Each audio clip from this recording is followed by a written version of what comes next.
Hi guys, I'm Buddin Pereira, the educator of Physics on Paper, the place to find solutions for your physics problems and to enhance your knowledge in the field of physics.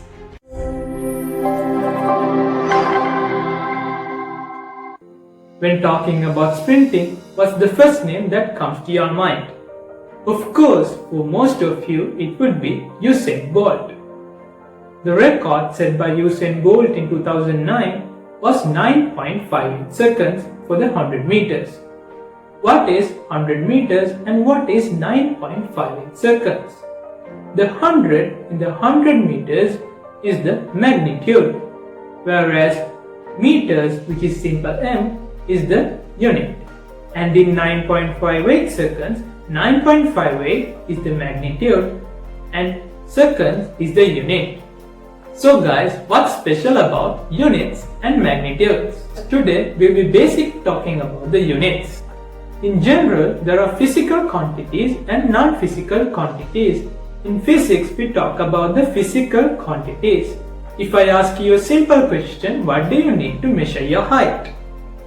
You need a measuring instrument and also a unit. First, let us discuss about physical quantities. There are two types of physical quantities: fundamental physical quantities and derived physical quantities. Let's start off with the fundamental physical quantities. So what are fundamental physical quantities? Physical quantities that are independent of other physical quantities are said to be fundamental physical quantities. There were three physical quantities. Now there are 7 different physical quantities. There are length, mass, time, thermodynamic temperature, amount of substance, electric current, and luminous intensity. Now let us discuss about the derived physical quantities. A collection or build-up of one or more physical quantities is said to be a derived physical quantity. For an example, let's consider the speed and the velocity. The speed is the distance over the time, whereas the velocity is displacement over time. These are few examples related to derived physical quantities. Now let us move further. With the evolution of time, people needed the standard unit in order to be used in every part of the world. At the primary stages of humans, they use different methods in order to measure lengths. Let us get two examples. You all know about the cubit and also about the span. The cubit is said to be the distance from the tip of the elbow to the tip of the middle finger, whereas the span is said to be the length from the tip of the thumb to the tip of the small finger. These measurements were not accurate as people differ from each other, and these were not sufficient to measure large scale and small scale quantities. So people needed a standard unit format in order to do all these measurements. Even at present, people at different parts of the world use different types of units. This is also misleading, as one part of the world would say one word and the other part of the world would say another word for the same measurement. Therefore, the International System of Units or the SI units were introduced.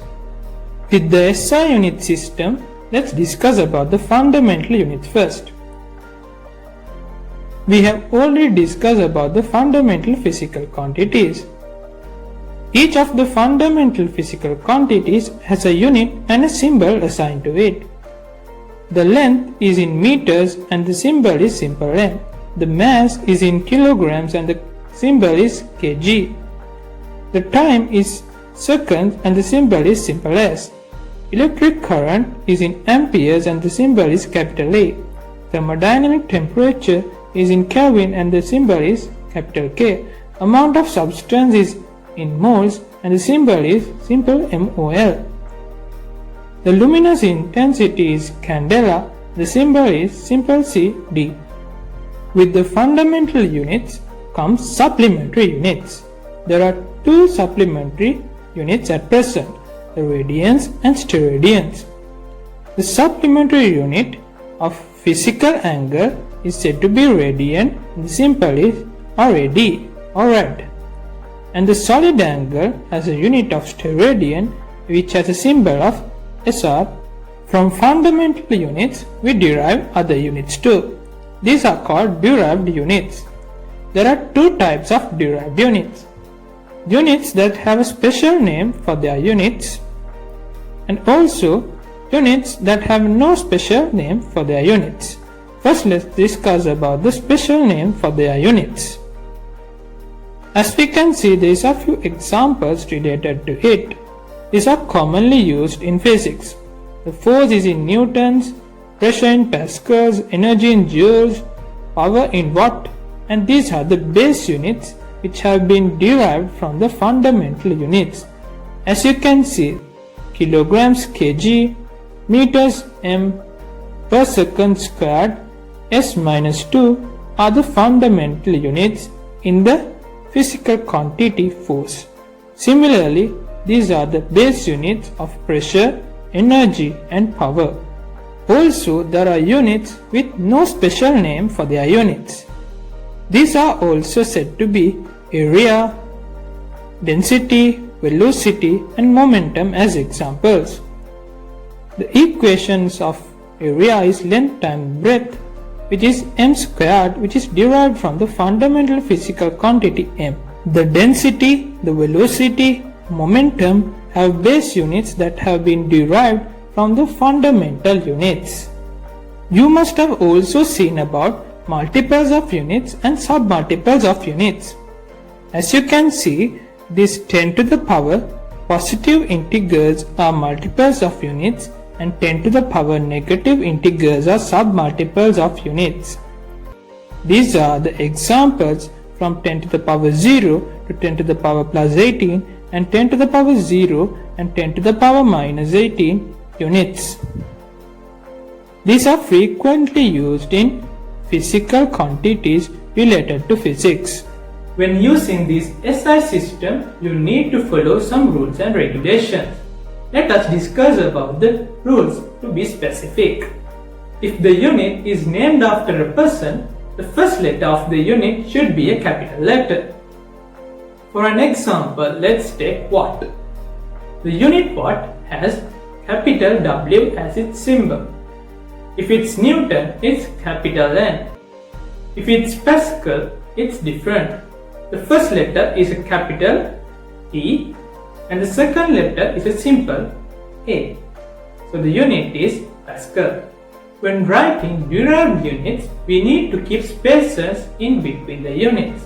But if we are using multiples or submultiples of units, we don't need to keep spaces in between. If we have a numerical value, the numerical value should be written first.